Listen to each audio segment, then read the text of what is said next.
We're back, baby. Damn, it feels like I've been gone for like a month, but it's only been a week, right? I mean, granted, I think the last time we did a show was a month ago. Hi, everybody. I shaved.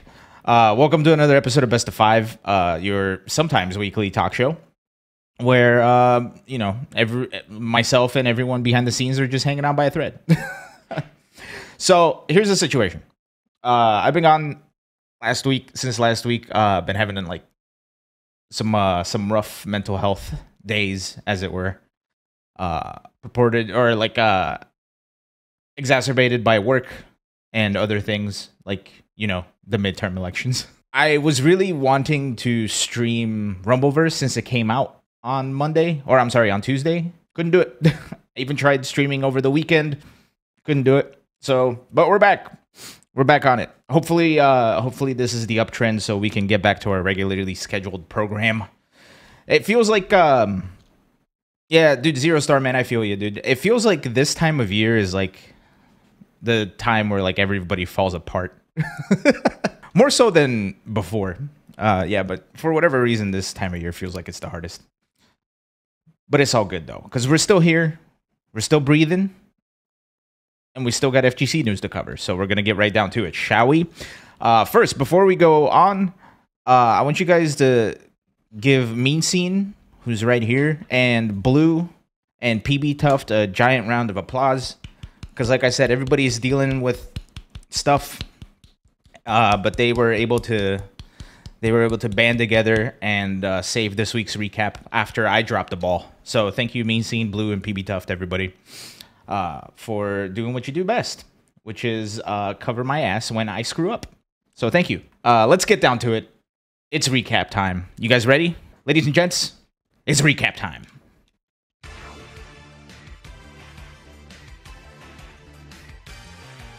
And we're starting off with the Grand Blue Fantasy versus Community League. The Oceania 2 qualifier was this past weekend, and SIBO qualifies for the Asia Regional Finals, winning it over Saf, Bean, Javi01, Guichka, Taiho, Mirota, and Fickle. So congratulations to everybody, congratulations to everybody competing for the Oceania 2 qualifier, and congrats to SIBO for making it out into the Asia Regional Finals. Next, we got the US East Melty Blood Type Lumina official tournament qualifier. All top 8 competitors qualified for the US Finals, so that includes the winner, Scrot Vermilion, back on top, taking it over Safe and over Omni Scythe, rounding out the podium. Trippy, Jurassic Ori, Kiri, Hyde, and Infinity all rounding out your top 8. Frontrunner for the bestie best name of the week is Bongo Congo Poncho. So congrats Bongo Congo Poncho for being the frontrunner for bestie best name of the week right now. We'll see if you get dethroned as the recap goes on. But this is the Melty Blood official tournament US East qualifier. Congrats to everybody. Let's go over to France, where we had the Ultimate Fighting Arena. An amazing event. I got to watch bits and pieces of it. Let's start with Dragon Ball Fighters, sorry. Zayn, the American Invader, taking it over the France's Last Hope, Wade. Great Britain's OB Assassin taking the bronze. Goichi hanging on, just barely getting to that 4th place. Seihan, Yasha, Kane, and Black Shazam rounding out the rest of your top 8. Let's move on to Guilty Gear Strive, taken by Great Britain's Tiger Pop over Smoib, straight out of Sweden, and Pinhead, the Frenchman who made it the furthest, taking the bronze trophy off of this tournament. Jetstream, Toga, Space, Patachu, and Varix 777 rounding out your top 8 for Guilty Gear Strive at Ultimate Arena.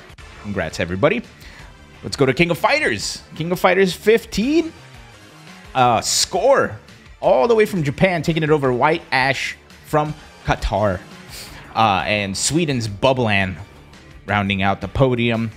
Kitsune, Frionel, AK Ash, Daver, Daver, and Inferno Kong, rounding out the rest of the top 8. Oh, special shout out to Will Tupac over there, tied for 13th. Hell yeah, I haven't seen their name in a while. Good stuff, Will Tupac. The second to last event over at the UFA, the Ultimate Fighting Arena in France, is Street Fighter V, taken by Great Britain's Ending Walker, who is like 17 or 18 years old, and this was his second offline tournament ever.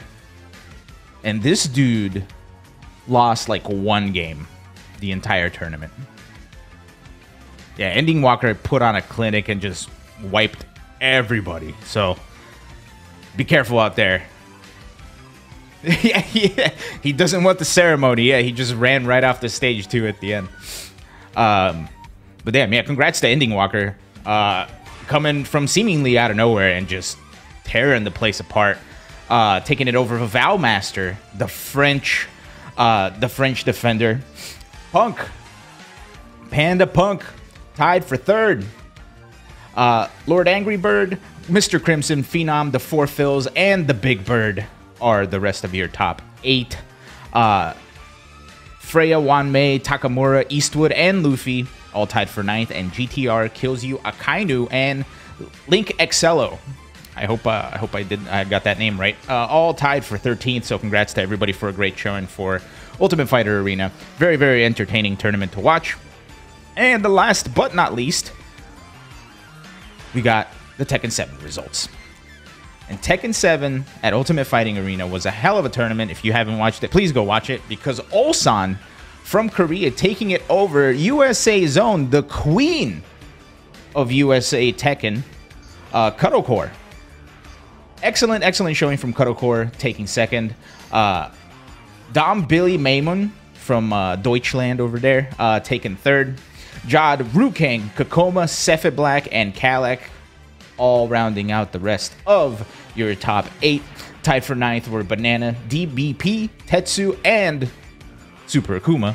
And tied for 13th is Momodog, Neon K64, Danielle Mado, and Kira Kira. So congrats to everybody for your Tekken 7 showing. Congrats to UFA, Ultimate Fighting Arena 2022. It was an amazing event, so congrats to everybody working behind the scenes for giving us some fun stuff to watch over the weekend, and for making everybody feel good about fighting games once again.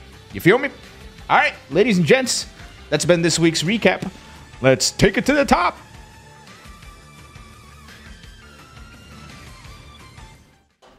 Holy shit, I actually did it. I'm remembering how to do this.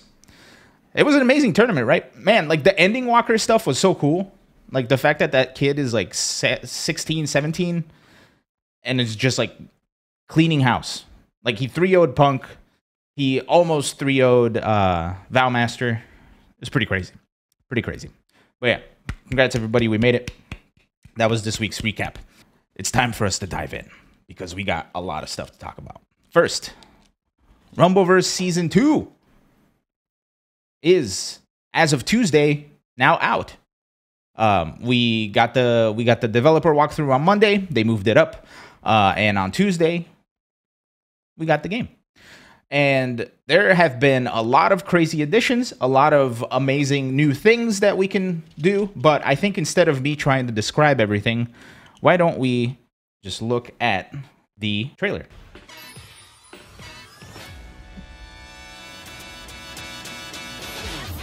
So some of the stuff that's on this trailer is not out yet, but the big thing is Low Kiki Island, which is a new island attached to the side of Grappital City now, which is about 2/3 the size of Grappital City, so it's a very substantial addition to the map.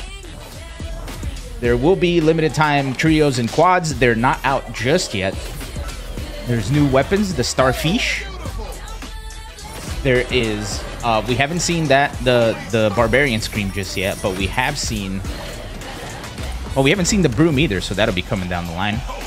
The new Battle Pass looks amazing. There's going to be lots of cool new emotes. There's the new move. New move is pretty dang cool. We got Chonkless. So if you're a Chonkla person, you should be playing Rumbleverse. Now let's get right into it. So we'll talk about the Chanclas, because they're an amazing addition, and we'll get to why. So Low Kiki Beach, which is a brand new island that is attached to the side of Grappital City now. It's about, I think it's 2/3 the size of Grappital City. So it's gigantic. And it's just attached to the side now. So you get more things to do. There's some really, really cool stuff that they added along with like the terrain itself. First of all, there's the Lava Dome, right? Which is this gigantic, like, it looks like an American Gladiator arena. They have an area that's a giant ice cream cone that just has like everything you could possibly want off the bat, and but it's very dangerous. There's a giant conch that you can play that gives you buff. Need a mod for Chanclas, the Crocs. That would be really funny though. Maybe we can get one more version of that item, the Croc Chancla. The Crocla. And along with the island comes a lot of mysteries, right? During the developer walkthrough, Keats specifically showed a secret door. Around the island are 2 other hatches and a bunch of other things, kind of leading us to believe that the Kraken is in the island somewhere. My assumption is that that stuff will be a limited time mode, just because I've tried everything to try to open those doors, and none of them open. I've tried dang near everything I can think of. I've like put on my conspiracy hat, and I couldn't get anything. So unless there's a secret there that we're all missing, I'm assuming this will all be tied down to a limited time mode where we'll all fight a gigantic Kraken boss or something, which will be super interesting. Now, along with free-to-play games do that, yeah. Along with the release of Season 2, we were also given this pretty cool Rumbleverse Season 2 roadmap. Let's take a gander at it, shall we? Oh, there we go. So, as of released on November 15th, which was on Tuesday, Low Kiki, the new location. We got the 2 new moves, which is the Razor's Edge, which is basically like the Razor Ramon Slam, and I forget what the other one is. It's like the Titanic Rush. It's basically like you turn into like a bull in a china shop type of thing. You just run people down. It's pretty great. On the bottom left, we got plant pots. We got the starfish, which we were talking about earlier. We got nachos. Nachos are a new healing item, which are pretty cool. And you got the Chancla. That's one of the 3 versions of the Chancla right there. The green flip-flop. And we got the Insatiable perk, which essentially gives you extra healing stuff. But if you look at the very, very bottom, there is essentially a whole outline until what I believe to be the end of January, right? And you can see each little square has some icons in it. Automatic did a very good job of pointing this out, where if you look at the things that were released on the top, they all are in front of those icons. So for example, look at the new perk, the Insatiable perk on the bottom right of the top graphic. That's what's in the middle of the trios there, which comes out in the middle of November, which is right about nowish. So my assumption is that whatever this trios update is will be coming out within the next week or so. We don't know what the big circle is. My assumption is that's the limited time mode, but it looks like we'll be getting new perks and new items. Coming around December, we're going to get new special moves. We're going to get probably another limited time event and more items. New Year's, we're going to get new perks, new skills, mid-season quads, which I'm assuming is something that there'll be like a special event that they'll be doing after January, or in the middle of January, rather. And you can see by the big circle, I'm assuming that's a limited time event. And we get new items, new skills, and new perks. And last but not least, towards the end of January, we get big quads. Now, these will be all limited time modes. Everybody's been asking Iron Galaxy for trios and quads because apparently duos aren't enough. Well, they gave them to us. Now we have it. We're going to be getting trios probably in like the next week or so, which I'm super interested to see how they handle trios. It's going to be very interesting. Along with all of this new stuff, there were a host of changes that completely turned the game upside down in a very, very good way. I think it's not a secret that I wasn't the biggest fan of the latest patch, right? The season 1.5. It felt like the game was very sticky, and it felt like some of the things that were happening in the game seemed too out of my control for me to actually enjoy the game.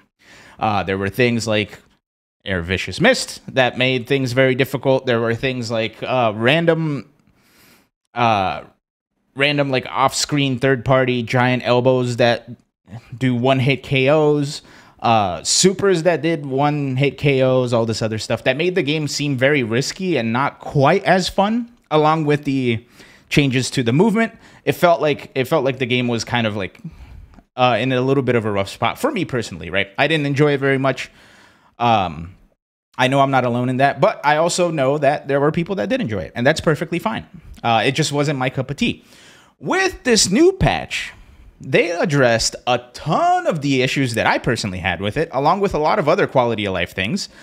So I have a list of them here. Let's get down to it. First, one of the big issues with Rumbleverse in Season 1.5 is people would not engage, right? During the last few circles, everybody would just go hide, and they would either meditate, which is a perk that lets you heal just by standing still, or they would just hide and wait until there's one person left and then try their chances on a 1v1.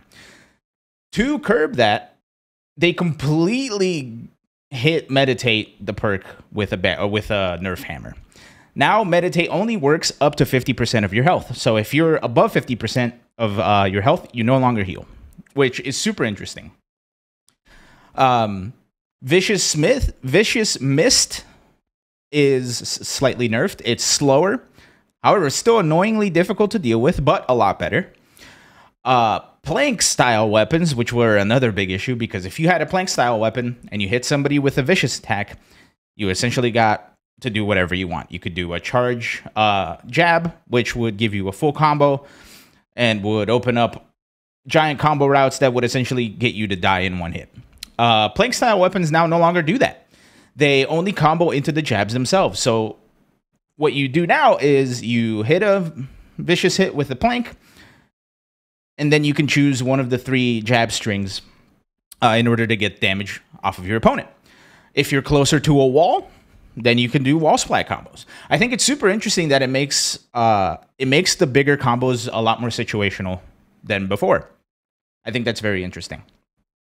Something else that they did is they flipped stamina costs for skill rarities. So like the higher quality skills used to cost less energy to execute, and the lower quality skills used to cost more energy. They flipped that. So now the lower quality skills cost less energy than the higher quality skills.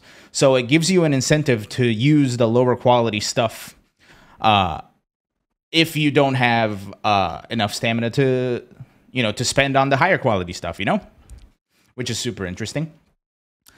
Super kick is fixed. They added it to the game. Super kick is a lot better now. It tracks a lot better. Essentially, it almost feels like a new attack. It's really cool.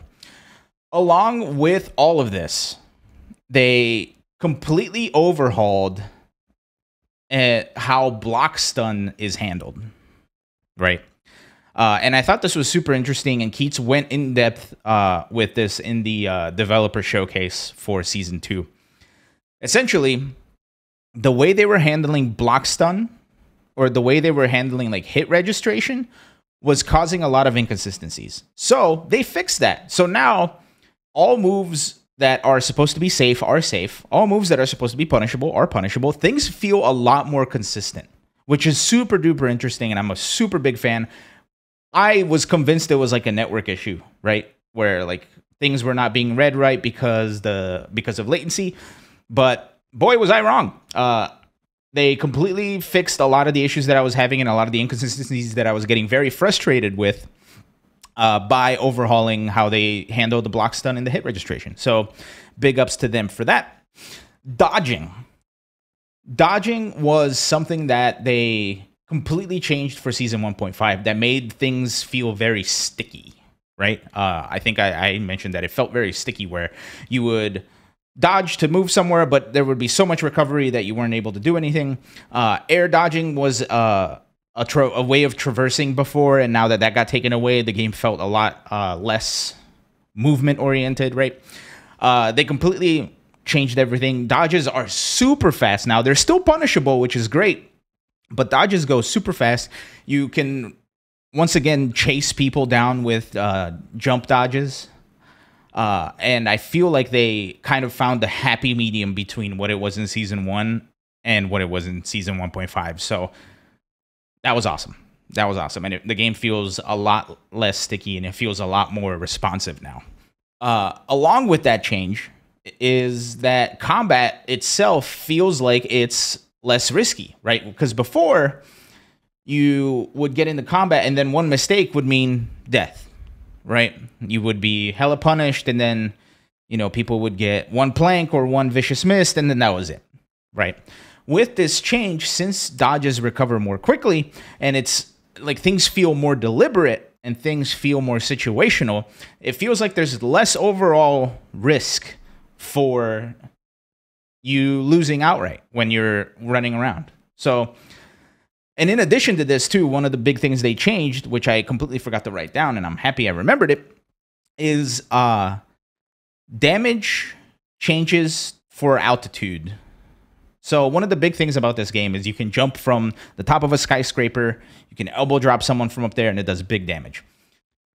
With weapons and with other things, you were able to do well over the amount of damage for one person's health. So if you had a skyscraper and you had a weapon, or if you had a skyscraper that was high enough, you could land on someone with an elbow drop and you would instantly kill them. That's frustrating because it feels like you can't do anything, right? And sometimes, you know, the big meme is it's all part of the Rumble. They completely change how that works. It's no longer a multiplier. I think there is like a flat damage buff depending on the altitude. It's no longer like a huge multiplier.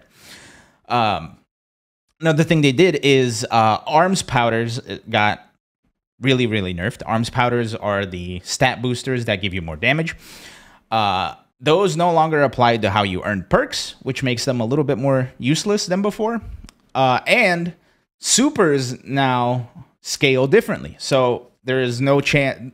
There is still a chance, but there's less chance of you getting one hit kill by a super after getting vicious misted or something else. So the game feels less risky to play, so people can take more liberties and attempt other crazy things instead of just camping it out, hoping to have the least amount of interactions as possible with other people. With that said, the update kind of broke a couple of things. For example, Sumo Slap was turned into an infinite. You were able to do air sumo slap into an air dodge, into another air sumo slap, into an air dodge, into another air sumo slap. As long as you had the stamina, you could basically do that infinite. Goal kick was another one. Goal kick is a move where you just kick someone up, they turn into a ball, they bounce off of a wall. You are able to hit the goal kick, bounce the enemy off of a wall, hit another goal kick, bounce them off the wall, etc., etc., etc., ad nauseum until you run out of stamina. With that said, as of either this morning or yesterday, I don't remember. I think it was yesterday. They already patched those out. They already fixed it. So, yeah, people over at Iron Galaxy really have their ear to the ground. So big ups to Keats, big ups to Keyman, or Keenan. I think that's their name, right? Yeah, I'm pretty sure it's Keenan. And big ups to everybody over at Iron Galaxy, because I was feeling very defeated with this game with the last patch, but now that this new patch is out and a lot of things have changed, in my opinion, for the better, I've been playing a lot more, and I've been having a lot more fun. So big ups to Iron Galaxy and everybody.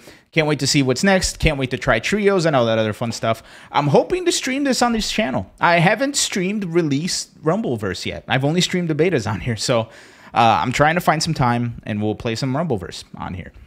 I know everybody was worried that I was going to turn this into a Rumbleverse podcast. Well, here it is. Granted, this is probably all I'm going to talk about it for now. Later, Rag, and you haven't seen any of it? Man, in the mornings, I usually hang out in Automatic's stream, like 6, 7 o'clock Central in the morning. And then he streams all the way through the afternoon. Yeah, follow Automatic, will you? He's great. It's time for us to move on to our next topic. And boy, this one's a doozy. This one is a doozy. I don't know if you guys frequent Twitter as much as I do. Twitter is like my primary mode of social media nowadays. So this has been very interesting to experience. Here's a timeline of the things that have happened in regards to Twitter. Elon Musk offered to buy Twitter for $44 billion because he was concerned with people's free speech getting taken away, even though Twitter is a private company and you sign an agreement before you sign up for Twitter. So Elon Musk signs an agreement saying he'll buy Twitter for $44 billion, way more than Twitter was worth at the time. So he signs an agreement to buy it. After Elon Musk signs this agreement, he tries to get out of it, right? From my understanding, there was a clause in the agreement that he could not back out, and he had to pay $44 billion. And he was either going to get the company or he was going to pay $44 billion and not get the company. So after trying to worm his way out of that agreement, the purchase finally goes through. And Elon Musk officially buys Twitter for $44 billion. I remember not too long ago, somebody had claimed that they could solve world hunger for $4 billion. And he said something along the lines of, show me how it works. And then they tried to show him, and he wouldn't give them the $4 billion either way. But now he spent $44 billion. He was forced to spend $44 billion to buy Twitter. Immediately upon his purchase of Twitter, he fires all the board of directors, all of the executives, a gigantic layoff of a lot of the workforce for Twitter, which is a problem. He lays off a significant percentage of the company's workforce, which is a problem in and of itself because there is a law in California, which is where one of the Twitter offices are at. There is a California law that states that you have to give workers 60 days notice before a high percentage of layoffs hit the company, right? That was not given. Elon Musk just one day decided, hey, I'm going to lay off a shit ton of people. So there's some legal troubles happening there. Another aspect of this is in the agreement that he signed that forced him to buy this company, there is a clause for workers who are let go, saying that he'll provide a specific number of months of severance that is higher than the usual. From my understanding, Elon has not complied to that agreement yet, and maybe even more legal trouble. And man, I gotta say, I hate sharing a name with this dude. Even phonetically, I absolutely hate it. On top of the legal trouble, here is the practical trouble this man has gotten himself into. The initial firings that took place, the initial downsizing that took place, the layoffs, were decided by the statistic of lines of code written. This isn't verified, so I'm not 100% sure if this is true or not, but I believe it. So essentially, with this system of layoffs, the more lines of code you write, the more chances you have to stay in the company. That's terrible because departments like security, debugging, quality assurance don't write that many lines of code. As a matter of fact, they spend a lot of time focusing on very specific lines of code. So a lot of the people on these departments got let go, which causes a lot of issues such as security, quality assurance. Another issue, and even more legal trouble for Mr. Musk, is that he started using resources from Tesla to work on Twitter. So essentially, he's been taking some workers from Tesla and putting them to work on Twitter. This is not legal. Tesla is a publicly traded company. That means a lot of tax write-offs and a lot of tax money that we pay goes into that company. Twitter is a private company. So essentially, he's using tax dollars from a publicly traded company to work on a company that is private. That is big illegal time. That's not legal. So that's going to be bad. And he was sending workers from Tesla to Twitter to do things like, spy on employees who were dissenting, making sure that nobody talked bad about him in the workforce. So very interesting use of our tax money there. Elon continues to fire employees who show dissent, who either tweet publicly about something or privately speak about his decision. So So much for that whole free speech thing that he was touting, right? I haven't even gotten to the good stuff, and here's the good stuff. Let's talk about Twitter Blue. This was, I think, my favorite part of this whole saga. So, Elon Musk, when buying Twitter, said that he is giving everybody free speech. Comedy on Twitter is back. You can make jokes on Twitter again. Immediately after saying this, he announces that Twitter Blue is going to include a verification badge, which a verification badge is in itself a security feature to help distinguish high-profile names from accounts who seek to do harm, right? So you can tell who a real person is by the verification badge that they have, and not just like either a fan account or whatever, or somebody who cannot speak for that person or that company. He announces that for $16 a month, you can have access to Twitter Blue, which will give you a verification badge. It will give you, what was it? It will give you priority in the algorithm. So all of your tweets, replies, etc. were going to float to the top of the page. In one foul stroke, this man both was setting up like a class system in Twitter, right? Because you have the peasants who don't pay and then the people who pay. And the peasants who don't pay don't get hurt as much as the people who pay, right? So much for free speech. And was causing a giant security concern by giving most accounts a verification badge. After uproar about it costing $16 a month, he then announced that it will cost $8 a month.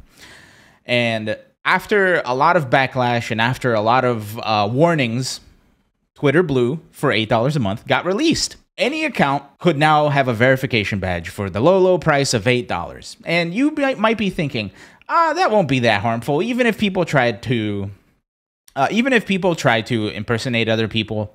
I don't think that'll affect anything. And boy, were you wrong if you thought that. A company by the name of, well, this was one of the few things that happened, right? I'm going to go over like 3 instances of things that went terribly wrong. We'll start with the most lighthearted one and then move into the harsher ones. First, you got tweets like this. You know, we all like Nintendo. We know Mario. Look at that. Nintendo of America verified badge. Not the actual Nintendo account, but it's just Mario flipping off the camera. It's very on brand for Nintendo, don't you think? It feels like that's what they do to the Smash scene every once in a while. So, immediate misrepresentation, but a harmless joke. A harmless joke. No harm, no foul. Until we get to things that got a little bit heavier. A day after Twitter Blue was released to the public, somebody decided to impersonate the account for Eli Lilly and Company, which is a healthcare company. And this is what they posted on Twitter. We are excited to announce insulin is free now. Obviously not a real tweet. But once again, verification tag is there. Everything is there. This forced this company to actually tweet out saying, hey, that wasn't us. Sorry. So they had to apologize for this tweet. Even worse, their stocks tanked. The financial state of Eli and Lilly is awful because of that tweet. Not necessarily just because of that tweet, right? Like, dives usually take more than one occurrence to happen, but it seems like this was kind of the straw that broke the camel's back. And for better or for worse, this troll tweet kind of got the discussion started on why insulin is so expensive. Especially when the patent for influence was sold for $1 because the person who patented insulin said that everybody needs this. And people who bought those patents, like Eli Lilly and Company, have been charging out the ass for it, for something that everybody needs. Inadvertently, this is a good thing because now people are questioning the price of insulin. The stocks for this company has completely tanked, and there's a new discussion about affordable medication being talked about, which is great. So doesn't seem too bad, right? For us, for people who work for Eli Lilly and Company, maybe not so great. On the same day, somebody else decided to impersonate Lockheed Martin. Lockheed Martin is essentially defense contract company. So they essentially provide military services for... It's privatized military service. That's basically it. So Lockheed Martin, who does a lot of deals internationally, controversially deals with Saudi Arabia, then had a fake troll Twitter tweet this out from Lockheed Martin at Lockheed Martini, which is absolutely the best in the world. And I could definitely go for a martini or 5.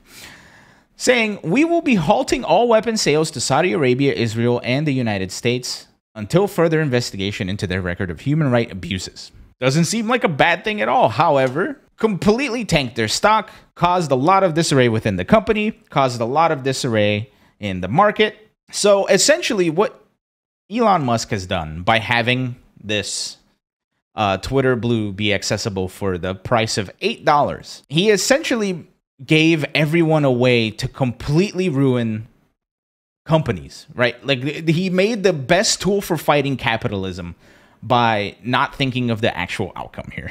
So a lot of companies who have been getting impersonated have been affected extremely negatively, because it really does seem like we've all been trained to look for that verification badge. And once we see these verification badges are, we take that word as truth, because up until now we had no reason not to, with a lot of exceptions, of course. Twitter became a force for fighting capitalism, big pharma, and privatized military companies, which is hilarious, let me tell you.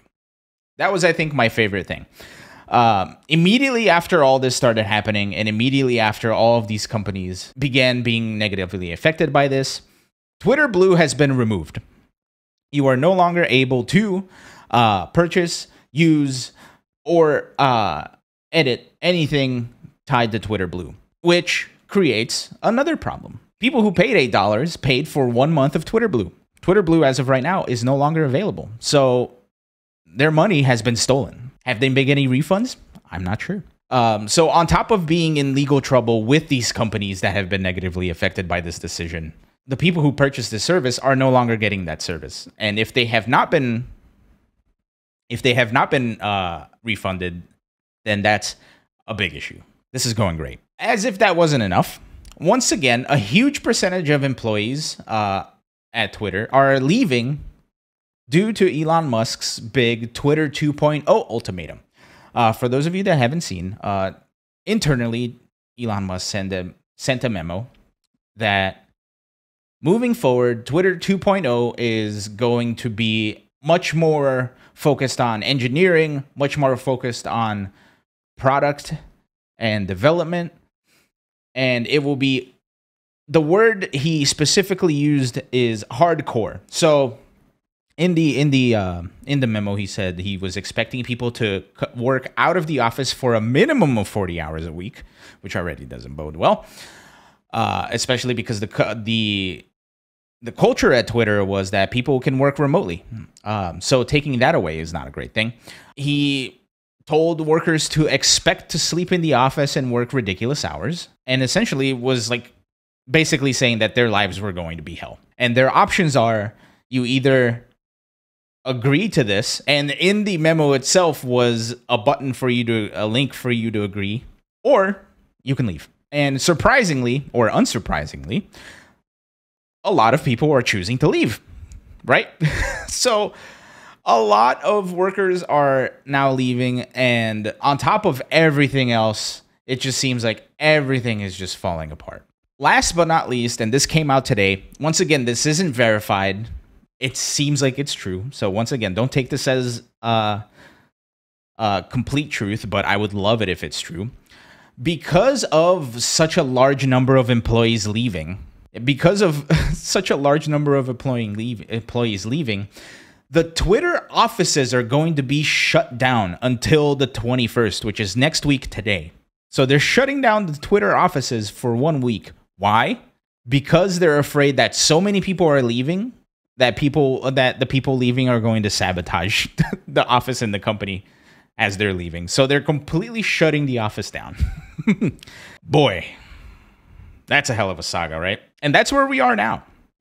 There are people saying that, a couple of things I did forget to mention. After the first round of layoffs, they begged a bunch of people to come back because they weren't supposed to be laid off.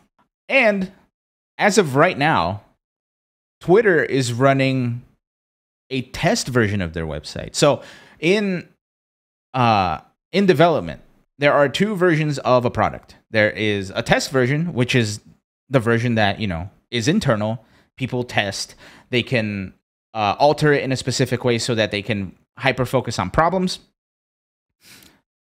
And there's a production version, which is a completely sealed version that has a lot of connections shut down. So the test version has a lot of connections that are open so that they can ping specific things to see if they're working properly, et cetera, et cetera. A production version takes a lot of those backdoors away, right? It's a very secure and clad product that people aren't able to bypass in any way. Twitter, right now, is running a test version, which means anybody with even like a shred of idea of what coding is or what coding looks like, you can just right-click on Twitter, go to Inspect Element, and there are a lot of links to internal things at Twitter that we're not supposed to see. So this is a big uh-oh for not only for like the stability of the site, but for security, right? Like there are a lot of ways of accessing a lot of information that we're not supposed to be privy to. And yeah, all of these problems are basically, of Mr. Musk's own creation, which I find hilarious. And I think something very interesting is I feel like the general sentiment towards wealthy people is that they're successful because they're smart or because they're geniuses. However, that's not the case. And I think this is a perfect example, a perfect case study. And this will be a case study on how to ruin a company for all like business classes in the future. This will be an amazing case study on what not to do. So that will that teachers or that colleges will be teaching everywhere for business classes. So I think the moral of the story is people who are extremely wealthy are stupid, and Elon Musk is kind of ruining a lot of things because he's an idiot. With that said, Twitter was mine and a lot of the FGC's primary social media platform. What is the next step? If Twitter goes down today or tomorrow, which it very well can, where are we going to communicate? Luckily, Shibarizu, who runs Super Combo, along with a few other people, as far as my understanding goes, full disclosure, I wrote this giant DM to Shibarizu with questions asking about this thing, about how it works, about why, how, when, why, and I forgot to click send. So we're not getting those answers for this show, unfortunately.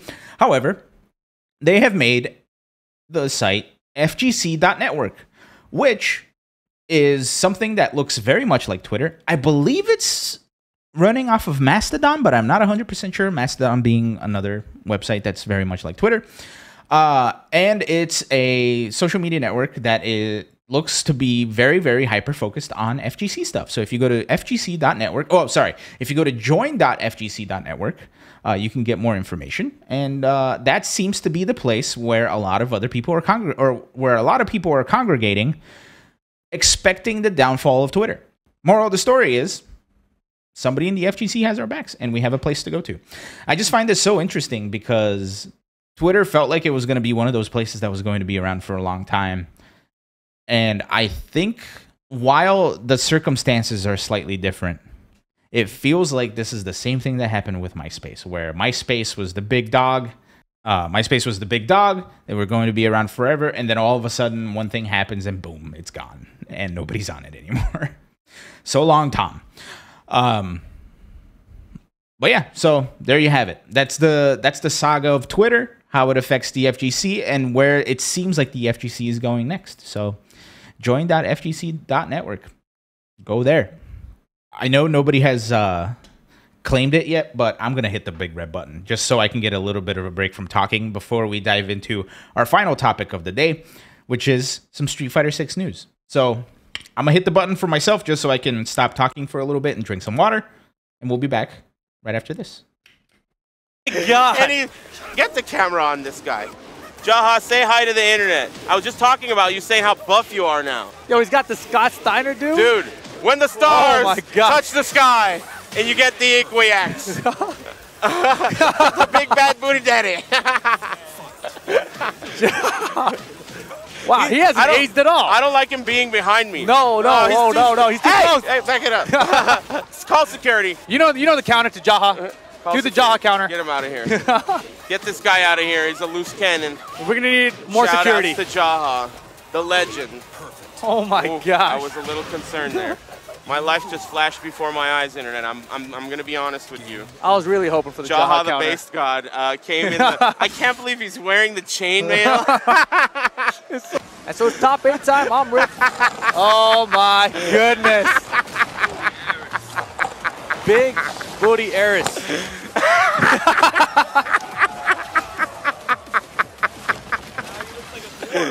Internet. Yeah, Lord of the Rings, Eris, Gimli. He's ready for battle. But it's top 8 time right now. We're going to catch you guys over at twitch.tv/SRK Evo 1. Top 8 action coming up soon. Stay tuned.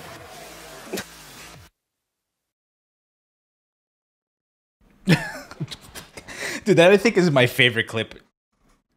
Just because of Eris's laugh. I'm an Eris fan through and through, and to this day I still maintain that Eris has the most infectious laugh in the planet Earth. No doubt about it. Okay. Thank you for bearing with me. Oh, thank you, Mean Scene, for retroactively pressing the button. I just really needed to not talk for a minute. So let's get to our final topic of the day.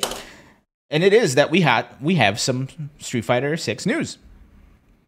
You had not seen that? Dude, that was Evo 2013 or 2014, I think. Maybe 2015. But dude, Lord, Gimli, Eris, beautiful. Beautiful. 2015. Thank you, Squidly. I'm so happy I have this playlist. Yeah, it was the arcade version for sure. I have another couple of clips of Eris commentating Evo 2016 that are hilarious. So I'm sure we'll get to those eventually. Now, it's business time. Let's talk about Street Fighter 6. We have not heard anything from Street Fighter 6, essentially, since the end of the closed beta, right? They've gone to a couple of shows. They've shown the same build that they've been working on. But other than that, they've been very, very quiet. Until this week. Actually, until last week. Sorry, this was a topic for last week. Until last week, where we got to see... Whoops, sorry, I dropped my remote here. There we go. Where we got to see the third of 3. We did not know there were 3. We got the third of 3 controller schemes for the game. So we have Classic, which is your regular 6-button fighting game. We have Modern, which is a 4-button setup, right, with a couple of assists. And now we have this one. Dynamic.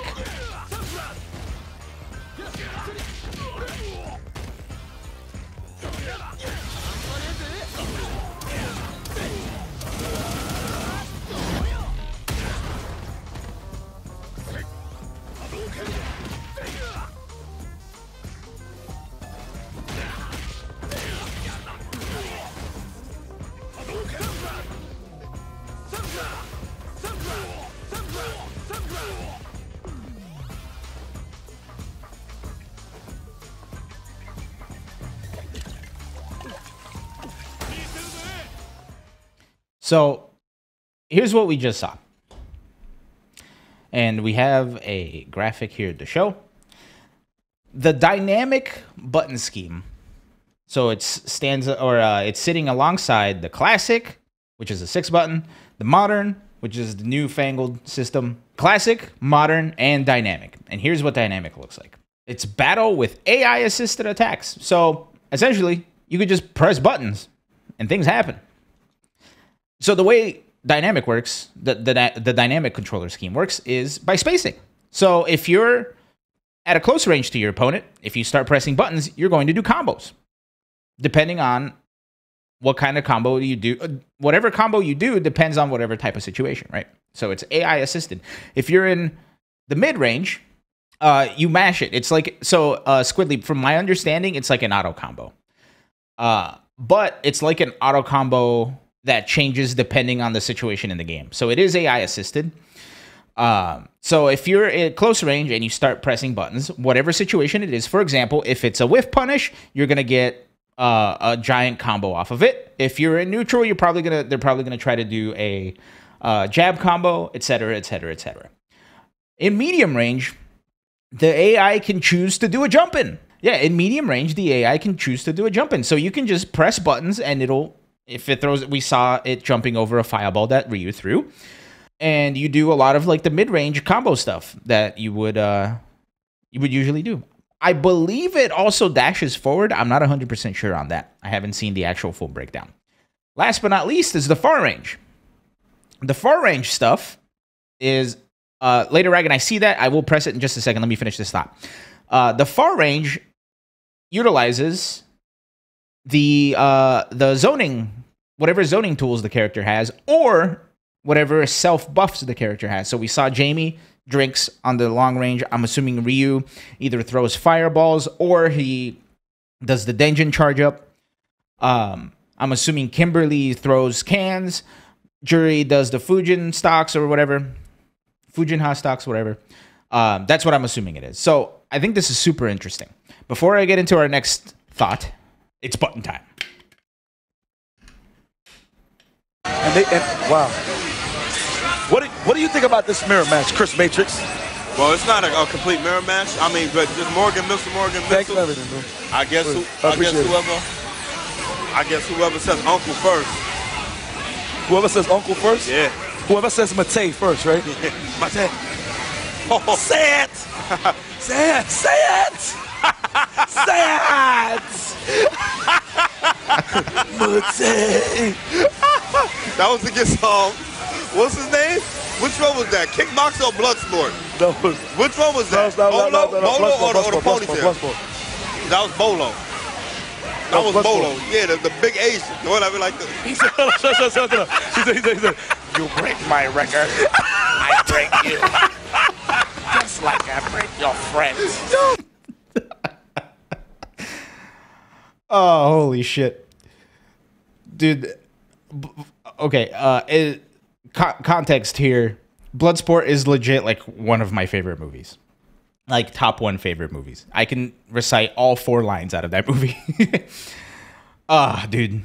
Also, they got it wrong. It's not Bolo, it's Tong Po. Yeah, there's literally like 4 lines in that movie. There's, you break my record, I break your face like I broke your friend.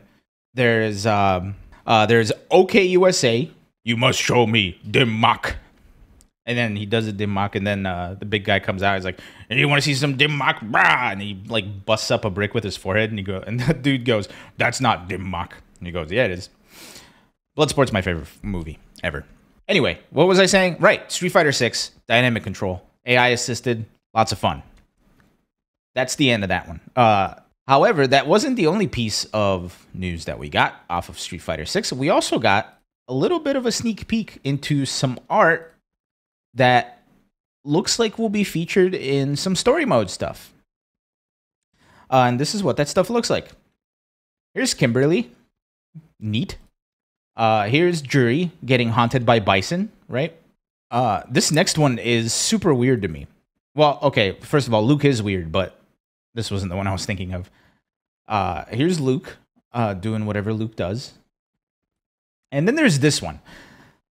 This one is of Jamie, and it looks like, are Yun and Yang dead? This makes it feel like they're dead, right?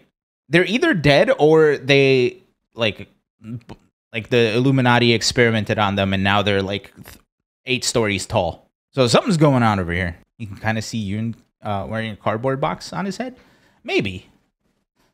But I don't know. This one just is a little bizarre. It just looks like they're dead, which is super bizarre.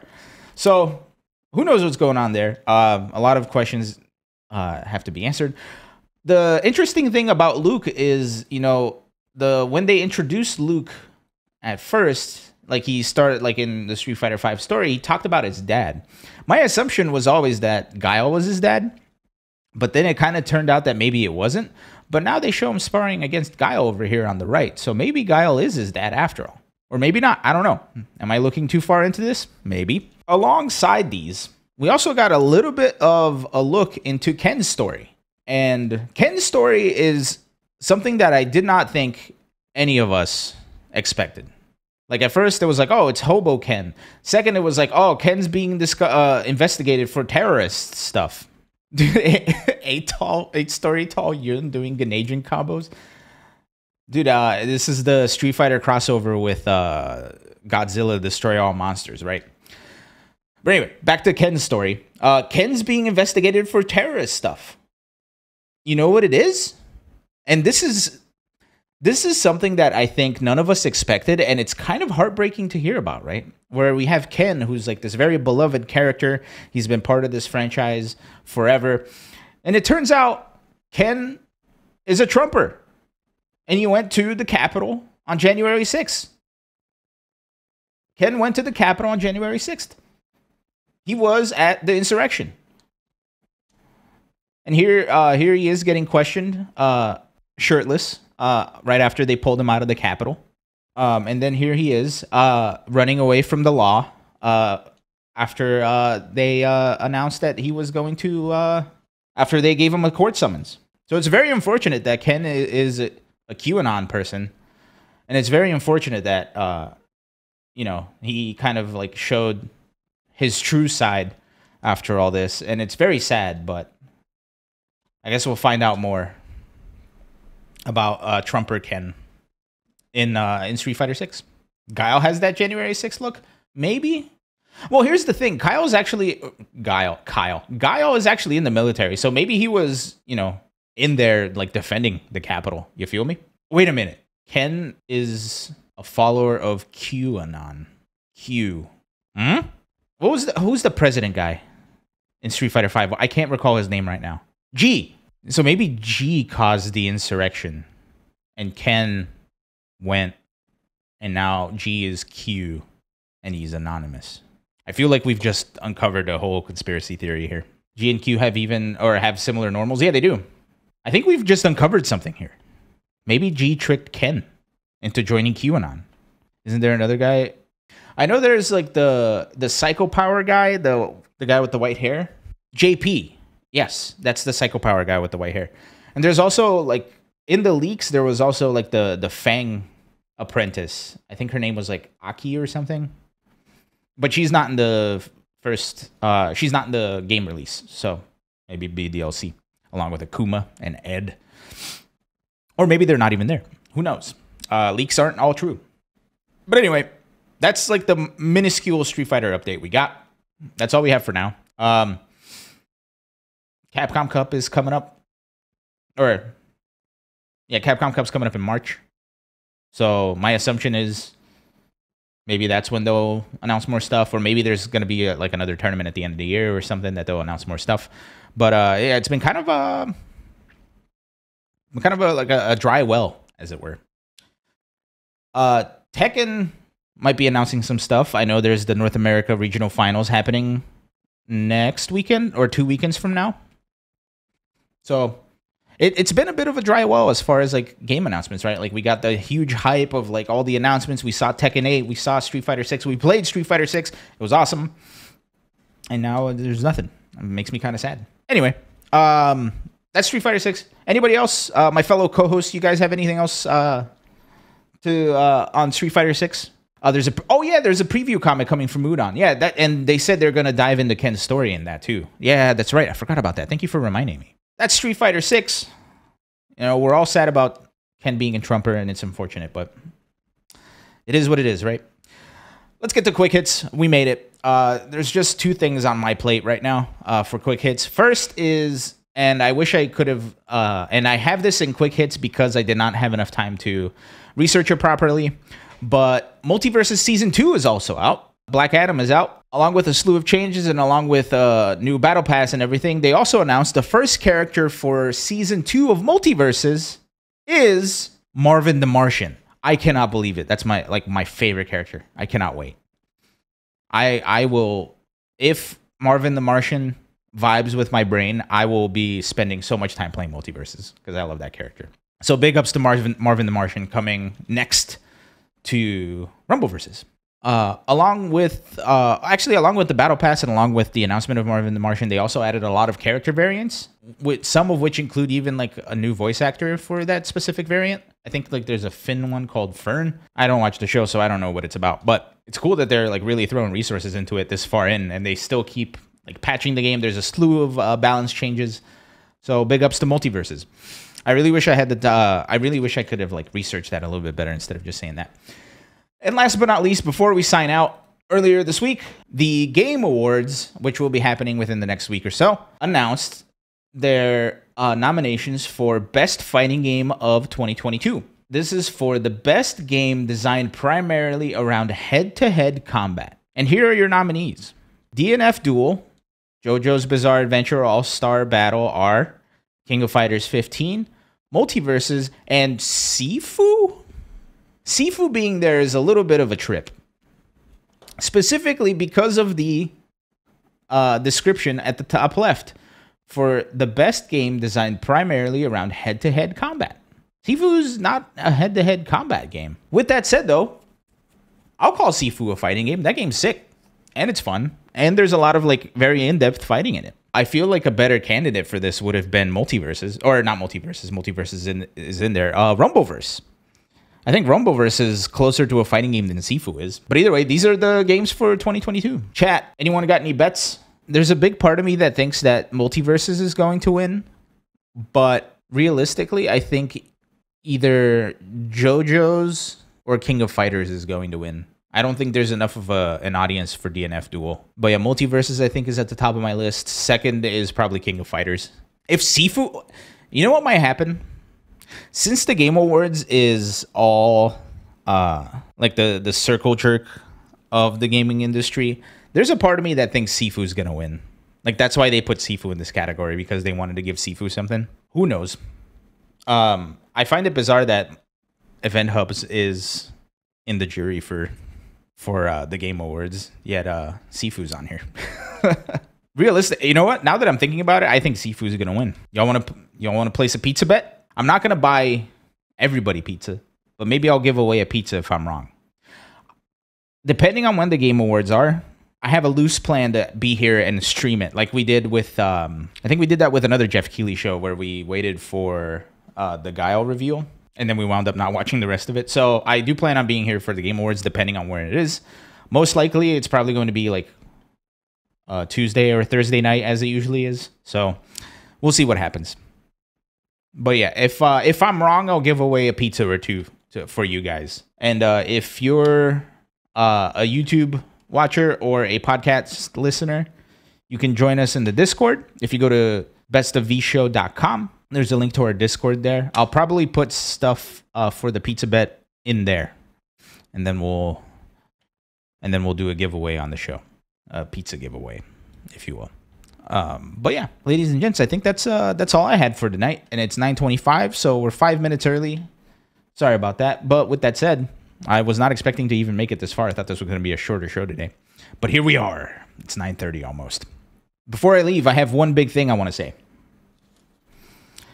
Do you guys remember when we did the Rumbleverse talk that I had the Rumbleverse guys bet on a race of League of Pigs?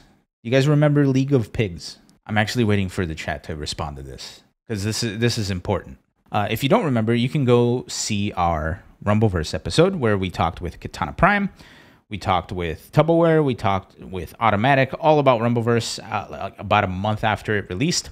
And at the end of the show, since it was the day that Twitch, or it was the week that Twitch announced they were removing gambling, we gambled on a race of League of Pigs. Now, League of Pigs is this YouTube channel. You can go to leagueofpigs.com or you can go to youtube.com/League of Pigs. And it's this dude from the UK who has potbelly pigs, and he creates obstacle courses for them. And then he'll race them and he'll make a whole league out of it. It's kind of like the Marble Olympics, except with pigs. It's awesome. 100 Thieves sponsored one of the pigs. So Piggy Smalls is now a 100 Thieves athlete. And that gave me an idea. The person who runs League of Pigs announced that they're struggling financially to keep League of Pigs going. So in the near future, I'm going to get all of the details squared away and I'm going to get all the logistics of this done. But I would like to do a fundraiser for League of Pigs to hopefully sponsor one of the pigs as a best of 5 athlete, because that will then help the person running it, because League of Pigs is so cool. And we'd have our first ever best of 5 athlete. And then if we, I've reached out to them. I'm waiting on a response. Just because I want to see the logistics, see how much they want, et cetera, et cetera. And if it's something reasonable that we can work with, then we'll do the fundraiser. And then we'll definitely have a YouTube night where we watch League of Pigs every night. Or every week, sorry. So we can keep up with our pig. You feel me? So I'll get the logistics of that squared away. I reached out to League of Pigs, so we'll see what happens there. I just wanted to announce that, because that's something that I think would be hilarious and amazing at the same time. So be on the lookout for that. And yeah, peep our Discord. I'm definitely going to be putting information there when I get it. With all that said, I think I'm out. But I'm hoping within the next week or so that I can stream more than just one night. I've been wanting to do it. I've been canceling a lot of movie nights. I want to get back to it. Fight Club is on the docket for movie night. I haven't seen Fight Club at all, so I need to watch it. So we'll definitely have to have that movie night next week. Thanks everybody for hanging out. If you're listening, thank you for listening. If you're on YouTube, thank you for YouTubing. We're still we're slowly growing. So if you're enjoying the show, please feel free to hit the like and the subscribe button on the YouTube. If you like the show here on Twitch, feel free to hit that follow button. It's free. And there's also like notification settings on Twitch now, so feel free to hit those so you know when we're live. If you're listening on the podcast stuff, thanks for listening on the podcast stuff. Please join our Discord. If you go to BestofVShow.com, you can go to our social links, and they're all there, and you can follow the show. Or you can join our Discord and come hang out with us. I'm out of here. Thank you, everybody, for joining. As always, peace out.